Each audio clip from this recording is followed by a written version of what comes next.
क्या आप भी बाजार जैसे खस्ता और सुनहरी केक रस बनाना चाहते हैं, वो भी बगैर ओवन के? अक्सर लोग शिकायत करते हैं कि पतीले में केक रस या तो नरम रह जाते हैं या बाजार जैसा रंग नहीं आता। लेकिन आज की इस वीडियो में मैं आपके साथ वो सीक्रेट कमर्शियल टिप शेयर करूंगी जिससे आपके केक रस बिल्कुल बेकरी जैसे कड़क और जायकेदार बनेंगे। एक बार आपने ये तरीका देख लिया तो बाजार के केक रस भूल जाएंगे और घर वाले आपकी तारीफें करते नहीं थकेंगे। वीडियो का कोई भी पार्ट स्किप मत कीजिएगा क्योंकि असल जादू इसकी डबल बेकिंग की टाइमिंग में है। चलिए शुरू करते हैं। बिस्मिल्लाहिर्रहमानिर्रहीम। अस्सलाम वालेकुम, मैं हूँ इरम। कैसे मेरी यूट्यूब फैमिली? उम्मीद है कि सब ठीक होंगे। बेकरी जैसे केक रस बनाने के लिए सबसे पहले इसका केक तैयार करेंगे, जिसके लिए सबसे पहले ड्राई इंग्रेडिएंट्स को छानेंगे। 2 कप मैदे में हाफ टेबल स्पून की जितना बेकिंग पाउडर शामिल करेंगे। केक के लिए जो भी ड्राई इंग्रेडिएंट्स शामिल किए जाते हैं, छानना उनका बहुत ज्यादा जरूरी होता है। छानने से केक हमारा अच्छी तरह से फूल कर राइज होता है। ड्राई इंग्रेडिएंट्स को छानकर साइड पे करेंगे। अब उस मोल्ड को रेडी करेंगे जिसमें हमने केक को बेक करना है। ऑयल से अच्छी तरह से ग्रीस करने के बाद 1 टेबल स्पून इसके ऊपर मैदा डस्ट करेंगे। मैदा डालकर पूरे मोल्ड में इसकी एक पतली सी तह बनाएंगे जिससे केक हमारा बिल्कुल भी मोल्ड के साथ चिपकेगा नहीं, बहुत ही आसानी से डीमोल्ड होगा। केक का मोल्ड रेडी करने के बाद केक बनाने के लिए सबसे पहले बाउल में तोड़ेंगे 4 अंडे। केक को बेक करने के लिए फ्रिज में रखे हुए आपने अंडे इस्तेमाल नहीं करने। थोड़ी देर निकालकर फ्रिज से बाहर अंडों को रखेंगे। जब ये नॉर्मल टेम्परेचर पर आ जाए तब आपने इनको यूज करना है। बड़े बाउल में शामिल करने से पहले बारी बारी आपने अंडों को अच्छी तरह से तोड़कर चेक करके शामिल करना है। बाउल में अंडे शामिल करने के बाद इसमें शामिल करेंगे 1 कप चीनी। चीनी के मेजरमेंट के लिए मैंने वो चाय वाला कप इस्तेमाल किया जिसमें हम चाय पीते हैं। 200 ग्राम का ये कप होता है जिसको आप मेजरमेंट के लिए यूज कर सकते हैं। आज सारी मेजरमेंट्स मैं इसी कप से करूंगी। आपके पास जो भी चीज बेकिंग के लिए नहीं है, आप मेरे से उसका अल्टरनेट पूछ सकते हैं। इवन कि आज इस केक को भी हम बगैर ओवन के बेक करेंगे, तो आपने टेंशन नहीं लेनी। बस एक चीज का आपने ख्याल रखना है कि मेजरमेंट्स जो भी मैं आपको बता रही हूँ उनको आपने फॉलो जरूर करना है। अंडे डालकर चीनी के साथ उनको मिक्स करके बीट करेंगे। इतना बीट करेंगे कि अंडे बहुत ज्यादा फ्लफी हो जाए। स्टेज पर थोड़ा सा टाइम लगाकर अंडों को आपने अच्छी तरह से बीट करना है। जितने अच्छे अंडे फ्लफी होंगे उतना ज्यादा केक हमारा अच्छी तरह से फूल कर राइज होगा। बाजार में जो केक रस मिलते हैं उनको बनाने के लिए बेकरियों में बड़ी बड़ी मशीनें होती हैं जिसके जरिए अंडों को अच्छी तरह से फेंटा जाता है और उनके केक रस एकदम क्रिस्पी और टेस्टी बनते हैं। लेकिन हम सोचते हैं पता नहीं उन्होंने क्या चीज ऐसी ऐड की है। बस सीक्रेट यही होता है। मैंने आपके साथ शेयर किया है। इस रेसिपी को कंप्लीट फॉलो करेंगे, इंशाल्लाह बेकरी जैसे केक रस तैयार होंगे। अंडों को फेंटते हुए तकरीबन 7 से 8 मिनट हो चुके हैं। अंडे इतने फ्लफी हो चुके हैं, आप देख रहे हैं इनका कलर भी चेंज हो चुका है। अब अंडों की स्मेल दूर करने के लिए half table spoon vanilla essence शामिल करेंगे।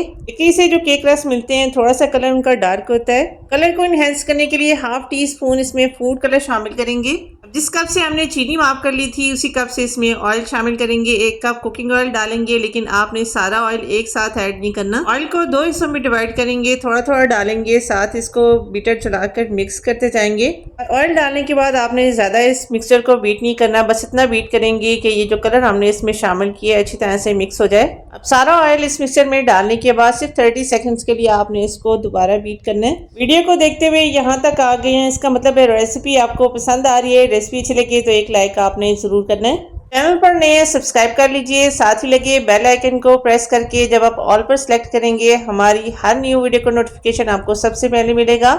मेरे साथ देखने वाले व्यूअर्स का बहुत शुक्रिया। केक का लिक्विड मिक्सचर रेडी करने के बाद अब इसमें ड्राई इंग्रेडिएंट्स को शामिल करेंगे जो पहले से हमने छान के रखे थे। थोड़ा थोड़ा करके आपने ये ड्राई मिक्सचर इसमें शामिल करना है। ड्राई मिक्सचर शामिल करने के बाद आपने इसमें बीटर या हैंड विस्क नहीं चलाना, सिंपल चम्मच से या स्पैचुला से आपने इसको इस तरह से मिक्स करना है। स्पैचुला को क्लॉकवाइज घुमाते हुए दरमियान में एक कट लगाएंगे। कट एंड फोल्ड की टेक्निक को यूज करके जब आप इस मिक्सचर को मिक्स करेंगे बहुत ही जल्दी से ये मिक्स हो जाएगा। स्टेज पर इस मिक्सचर को मिक्स करने के लिए अगर आपने हैंड विस्क का इस्तेमाल किया तो होगा ये कि अंडे जो हमने इतनी मेहनत करके फ्लफी किए हैं सारे नीचे बैठ जाएंगे और केक का बैटर आपका फूलेगा नहीं, अच्छी तरह से केक राइज नहीं होगा। इसलिए आपने छोटी छोटी चीजों का भी ख्याल रखना है। ड्राई मिक्सचर सारा ऐड करने के बाद इस केक के बैटर को आपने इतना मिक्स करना है कि लम्स वगैरह इसमें बिल्कुल ना रहे। केक के बैटर की कंसिस्टेंसी आप देख सकते हैं, ना ये ज़्यादा रनी है और कितना ज़्यादा ये थिक है, रिबन की तरह ऐसा से गिर रहा है। इतना ही आपने थिक सा बैटर इस केक का बनाना है। केक का बैटर बनाने के बाद अब पहले से रेडी किए हुए मोल्ड में इसको शिफ्ट करेंगे। 4 अंडों से बहुत ही बड़ा सा केक साइज में बनेगा और इससे 2 किलो के करीब केक रस तैयार होंगे। बड़े साइज के केक रस बनेंगे। आप चाहे तो मेजरमेंट्स को हाफ करके कम क्वांटिटी में भी ये केक रस बना सकते हैं। का बैटर मोल्ड में डालने के बाद हल्का सा इसको टैप करेंगे ताकि एयर पॉकेट्स अगर हैं तो सारे निकल जाएं। अब स्पैचुला की मदद से इस तरह से केक का बैटर थोड़ा थोड़ा आपने साइडों की तरफ लगाना है। तरह से साइडों पर बटर लगाने से एक जैसा केक हर तरफ से राइज होगा।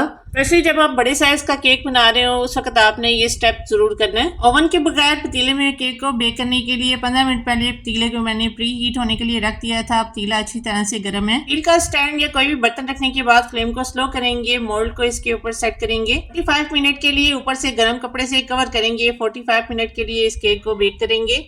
अगर आप ओवन में केक को बेक करना चाहते हैं 360 और 180 डिग्री पर 10 मिनट के लिए ओवन को प्री हीट करेंगे और फिर बेकिंग टाइम इसका 30 मिनट है। 30 मिनट में ओवन में केक बहुत बेहतरीन तरीके से बेक हो जाता है। केक को चेक करने के लिए सेंटर में इस तरह से टूथपिक आपने डालकर देखना है। टूथपिक पर अगर बैटर लगा हुआ है इसका मतलब है केक अंदर से कच्चा है। इसको आपने थोड़ी देर और बेक करना है, लेकिन यहाँ पर टूथपिक बिल्कुल साफ है। केक हमारा अच्छी तरह से बेक हो चुका है। गरम गरम केक को आपने मोल्ड से नहीं निकालना। केक अच्छी तरह से ठंडा हो जाए, रूम टेम्परेचर पर आ जाए, तब आपने इसको मोल्ड से डीमोल्ड करना है। केक ठंडा होने के बाद खुद ही किनारों को छोड़ देता है, लेकिन आपने एहतियातन इसके किनारे ज़रूर निकालने।